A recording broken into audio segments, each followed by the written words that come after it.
Welcome to the Overgivers Anonymous podcast. My name is Angela Mondor, also known as the Geeky Girl. In this podcast, we're going to be talking about some amazing things to help you get over overgiving. Hey Rockstar, welcome back to the Overgivers Anonymous podcast. Today we're going to talk about something that I have recently come to understand is something called chaotic discipline. And before you think that sounds like a total contradiction, hang tight. This is for anyone who's ever beat themselves up for not being productive enough, or anyone who's ever had a day that felt like molasses and thought, what's wrong with me? I mean, spoiler alert, there is absolutely nothing wrong with you. So let's dig in, shall we? Okay, so the other day I saw this video on Instagram and it hit me like a rogue D20 on the forehead. This person was talking about how neurotypicals experience discipline, how it's slow and steady and consistent. And I thought, well, yeah, that's the model that we've all been taught to do. I mean, that's what everybody thinks the gold standard is, right?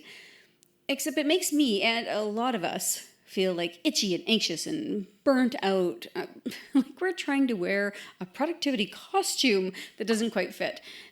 It's never felt good to try to be the same all the time to me. Our brains just don't run like that, and not in neat little lines. We'd like to sprint through our ideas and burst into focus, and yet sometimes we have to, let's just be honest, sometimes we collapse into recovery mode. That's not failure. It's more like our rhythm. When I'm on fire, it's electric. I'm happy, excited, focused. It's like my brain is firing on all cylinders, and somehow my body is almost keeping up. Let's be honest, my body can never move as fast as my brain can. But on these days when I'm on fire, like I feel like it's close, like I could be there.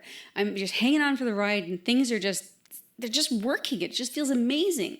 I can map out new systems or build the SOPs out or fix automations, plan new automations, come up with new ideas for automations, plan and launches. It's the kind of day where I feel like I'm a productivity wizard and I'm full of clarity and there's tons of success. And those days are pure magic. But when they don't happen, if I don't allow for the other kind of day, you know the ones where you feel sluggish or sad or foggy, your brain is still buzzing, but your body is like, yeah, we've left the building. Like, I want nothing to do with whatever it is that brain's doing.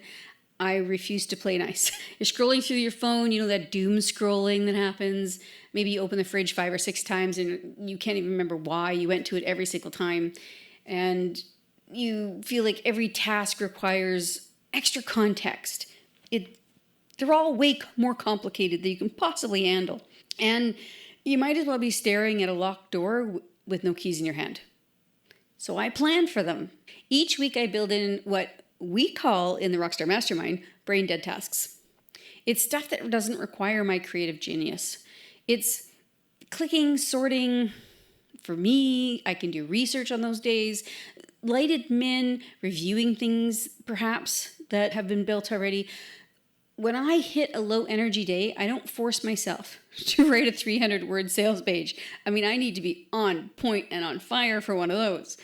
I lean into a slower pace. I shift the plan and I let myself recover. Now, reorganizing low energy days early is a game changer. Because if I don't notice until 3 p.m., I've already spent hours trying to push through an uphill battle, trying to figure out why I can't get shit done. But when I spot it early enough during the day, then I can rearrange what's going on that day. I can pull out those brain dead tasks and, you know what, maybe get a few things done. I can move the other things to a different day. Maybe I even will go sit on the deck and enjoy the garden and listen to the birds.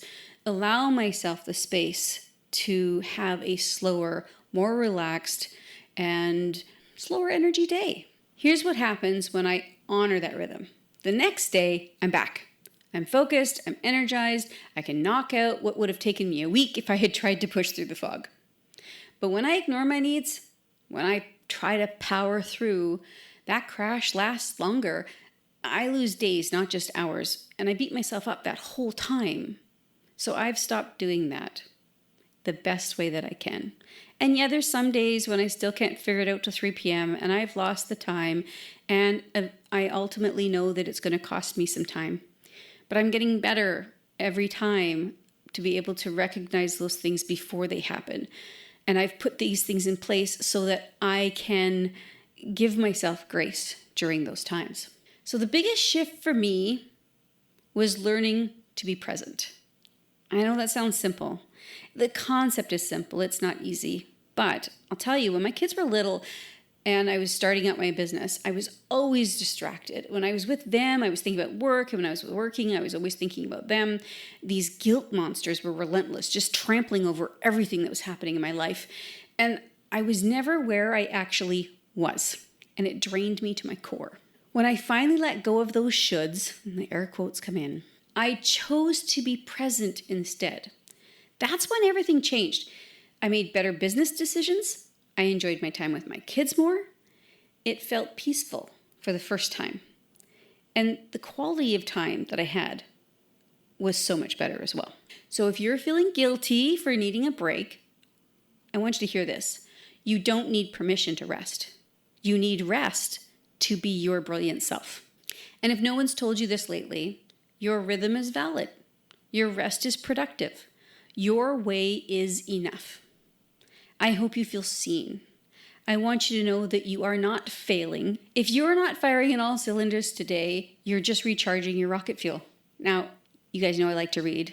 And the other day I found this quote in a book and it nearly brought me to tears. I literally had to stop reading the minute I read this. And I felt it was so poignant, I wanted to share it with you. I asked what you'd like, not what you'll tolerate. Let that one sink in, because so many of us, especially those of us who are neurodivergent, recovering people pleasers, or both, we've spent years settling, tolerating, putting ourselves last. This one episode isn't going to change your life overnight, but maybe, just maybe, it'll be the start of asking yourself what you would like, not just what you will tolerate. And that is the first step towards chaotic discipline. The kind that fuels real magic. If this episode hit home, come hang out with us in the Neurodivergent Business Circle. We celebrate messy brilliance, recharging with pride, and getting things done in ways that actually work for our brains. Don't forget to subscribe, share this with a fellow chaotic genius, and most of all, be kind to yourself today. Talk to you next week. Thank you so much for listening to the Overgivers Anonymous podcast. Your support means the world to me. You can find show notes for this episode and other goodies at overgiversanonymous.ca. And if you enjoyed this episode or you enjoyed the podcast in general, why not join us in the Overgivers Anonymous Facebook group, where you can connect with overgivers from all over the world. Head on over to geekygirl.ca/group.